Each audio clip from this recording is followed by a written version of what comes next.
आता कंटूर म्हणजे काय? कंटूर म्हणजे एवढंच की शेतातल्या सारख्या उंचीची बिंदू जोडून जाणारी रेषा म्हणजे कंटूर.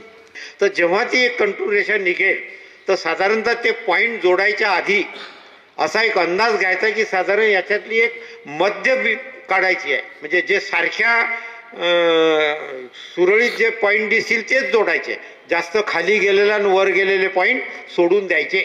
म्हणजे त्याला स्मूदनिंग म्हणतात. आणि मग असं स्मूथ करून ती कास्तकारीला ती आपल्याला पुढे चालून त्रास होऊ नये. आता कंटूर शेती का करायची आहे? आपला 55 ते 60 दिवसाचा पावसाळा 30 आणि 35 दिवसावर आला म्हणजे येते तर पाऊस एकदमच येते, आणि जे गॅप देते तर मग एकदम 15-15, 20-20 दिवस तर आपले पिकं माना टाकतात.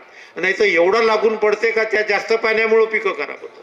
मग आता याच्यावर आपल्याला कुठलं तरी तंत्रज्ञान शोधलं पाहिजे. येणारा काळ तो अजून विस्कळीत होणार आहे. पाऊस काही कमी झालेला नाही आहे, पण विस्कळीत झालेला आहे.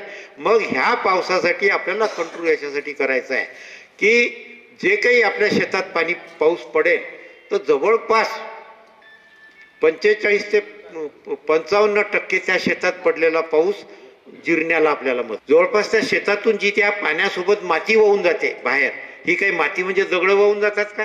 हे त्या शेताचं पोत वाहून जाते.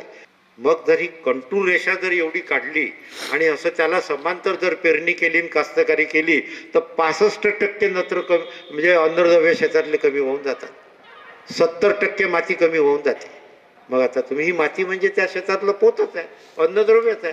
बिलकुल गाळ म्हणजे सुपीक माती आहे त्या शेतातली, जी पाण्यासोबत मिसळून वाहून जाते. मग एवढ्यासाठी आपल्याला कंट्रोल करायचं. नाही तर किती खत विकून राजा नशीबच साथ देत नाही म्हणते, किती खत टाकावं काही जमतच नाही. नाही तर अशीच जर माती वाहून गेली शेताचं फूट तर 10 वर्षांनी त्या शेतात काय पीक? आता ती मुबलक काळी मातीचे थर एवढा जाडा दिलाय निसर्गाने म्हणून तो टिकून तरी राहिला. मग हा विचार आपण डोळ्यासमोर ठेवून आमच्या शेतीमध्ये, आणि शेतीशिवाय पर्याय नाही एवढं सांगतो. शेतीचे चांगले दिवस पुढे आहेत. जर जमिनीमध्ये सतत पाणी जर मुरल्या गेलं तर हे जे विहिरींचे पाणी पुन्हा परत येणार आहे, पुनर्भरण होणार आहे. आता अशी डोळस शेती आम्हाला करावी लागणार आहे.